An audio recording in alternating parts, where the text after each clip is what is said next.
Werner. Depuis le 6 janvier 2026, la Syrie replonge dans une crise avec la minorité kurde, pilier de la lutte contre Daesh et longtemps maîtresse du nord-est du pays. En quelques jours, le nouveau pouvoir de Damas, dirigé par Ahmed al-Shara, a repris par la force les territoires administrés par les forces démocratiques syriennes, mettant de facto fin à l'expérience d'autonomie du Rojava. Bonjour Adel Bakawan. Bonjour. Vous êtes directeur de l'Institut européen pour les études sur le Moyen-Orient et l'Afrique du Nord. On vous doit notamment la décomposition du Moyen-Orient aux éditions Talendier. Alors, il faut nous expliquer peut-être tout d'abord, pour faire de la pédagogie, ce qu'est l'expérience du Rojava. Écoutez, le Rojava, c'est historiquement connu sous le nom du Kurdistan syrien. Le Kurdistan, on a 4 Kurdistans, le Kurdistan irakien, iranien, de Turquie et le Kurdistan syrien. En 2011, suite au printemps arabe, le peuple syrien est entré dans une révolte pacifique contre le régime de Bachar al-Assad. Bachar al-Assad a mobilisé toutes les catégories de violence contre ces manifestations, ce mouvement de contestation. Et donc, le pays est entré dans une guerre civile, une guerre totale, une guerre dans laquelle tout le monde était contre tout le monde. Et dans cette guerre civile-là, Daesh, le monstre Daesh, est apparu et a mis en place le califat.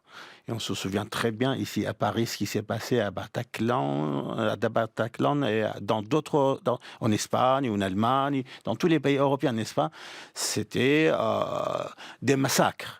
Dans cette tragédie-là, les Kurdes se sont mobilisés dans le Kurdistan syrien contre à la fois Daesh, Al-Qaïda et toutes les organisations qui adoptaient le terrorisme comme arme de combat. La communauté internationale, d'une manière générale, les États-Unis d'Amérique d'une manière particulière, ont décidé de s'allier aux Kurdes dans ce bourbier syrien contre le terrorisme de Daesh. Alors, c'est dans ce contexte-là que le Rojava a été né. Et ce Rojava, aujourd'hui, il est mis en péril par la politique du nouvel État syrien.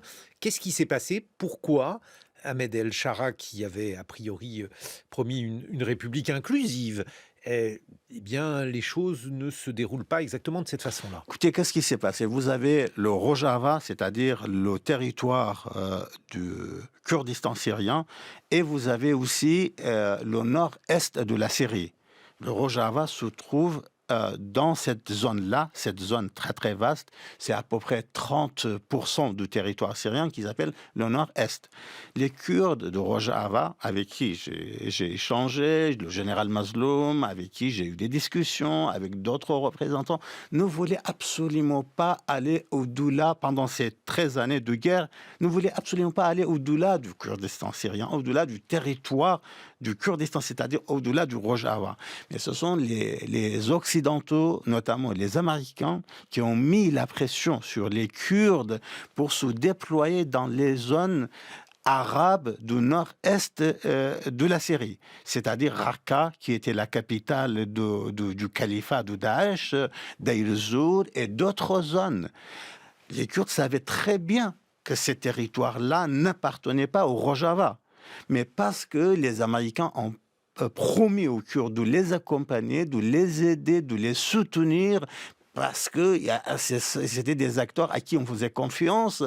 Les Kurdes ont accepté, non seulement ils ont accepté, mais pour libérer ces territoires de Daesh, de la barbarie de Daesh, les Kurdes ont donné à peu près 13 000 martyrs. Pas un soldat américain, pas un soldat européen, ce sont les Kurdes de Rojava ont donné 13 000 martyrs pour libérer Raqqa qui n'était pas leur territoire.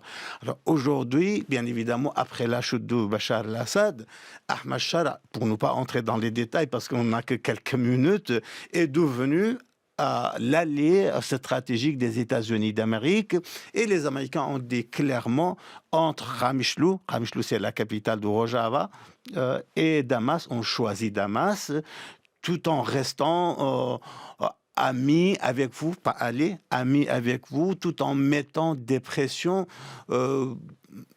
minime sur Ahmad Shara pour vous intégrer. Autrement dit, pour le dire, sur la langue des Kurdes, le langage des Kurdes, ils étaient lâchés par les Américains. Mais est-ce que ça signifie qu'Ahmed El-Shara poursuit, alors peut-être aujourd'hui de manière moins violente, mais je vous pose la question, Adel Bakawan. Allez-y, allez-y. Est-ce qu'Ahmed El-Shara poursuit la politique de Bachar al-Assad vis-à-vis des Kurdes?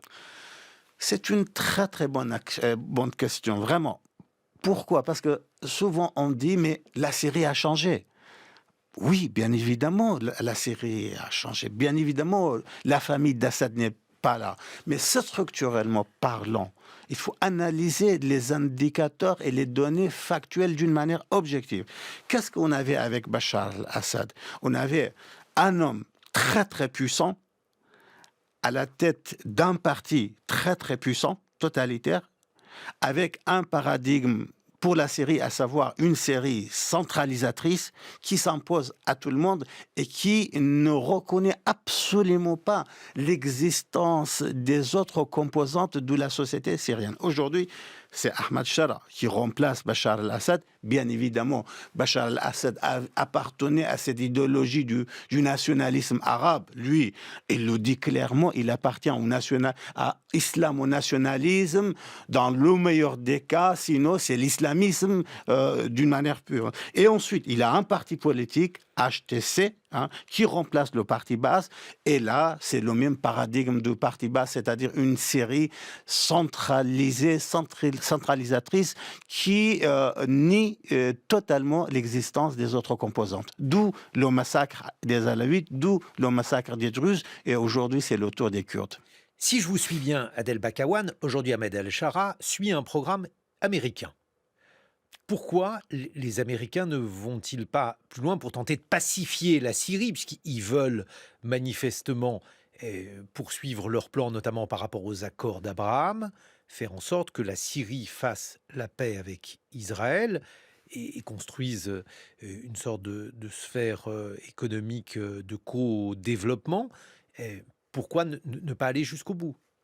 Écoutez, je ne dirais pas que Ahmad Shara suit et applique un programme américain. Je dirais Ahmad Shara lui-même a un agenda, a un programme, a une vision pour la Syrie et a parfaitement réussi à mobiliser l'Arabie saoudite avec son réseau très très très large aux États-Unis d'Amérique et le Qatar. Et aussi, bien évidemment, d'autres pays comme la Turquie, et surtout la Turquie.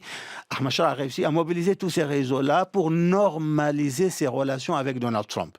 On se souvient très bien que les Américains avaient beaucoup d'interrogations après la chute de Bachar al-Assad pour travailler avec la nouvelle Syrie. Et donc, ce sont les pays du Golfe, avec la Turquie, qui ont convaincu Donald Trump de recevoir Ahmad Shara à Riyad lorsqu'il s'est déplacé en Arabie saoudite. Et depuis cette rencontre avec Ahmad Shara, Donald Trump a adopté Ahmad Shara, il lui a apporté son soutien. Et donc, aujourd'hui, je pourrais dire, c'est Ahmad Shara qui est en train, bien évidemment, instrumentaliser le soutien américain pour mettre en place son agenda. Sur la question israélienne. Sur la question israélienne, c'est très simple. Ahmad Shara a un programme, a un agenda, a une vision pour la Syrie. Pour mettre en place cette vision de la Syrie unifiée, centralisée, dans laquelle il n'y a pas de place pour les autres composantes, il faut travailler même avec le diable en personne. Dans la vision idéologique d'Ahmad Shara, le nationalisme arabe, l'islamisme, etc., Israël représente le mal absolu. Mais ce n'est pas grave. Pour mettre en place cette vision de la Syrie, nous sommes tout à fait, c'est ce qu'il dit, prêts à coopérer avec Israël, d'où la grande réunion ici à Paris entre les Syriens d'Ahmad Shara, représentés par son ministre des Affaires étrangères, et une délégation israélienne pour mettre en place des accords de sécurité qui les conduit, les deux, pour normaliser leurs relations. Et alors ça, est-ce que c'est réaliste? Parce que donc les armées d'Al-Shara, elles sont constituées de Syriens dont une partie étaient d'anciens djihadistes. Inutile de dire que ces anciens djihadistes, comme vous le dites, considèrent qu'Israël est le diable absolu. Écoutez, je nous fais depuis quelques jours analyser les vidéos, les discours, les récits, d'où la base militante d'Ahmad al-Shara, d'où cette nouvelle armée. Il y a un grand décalage entre le discours de normalisation, de crédibilité, de relations internationales d'Ahmad al-Shara et la pratique de sa base militante. Cette base militante, oui, est une base militante ultra djihadiste, ultra radicale et radicalisée.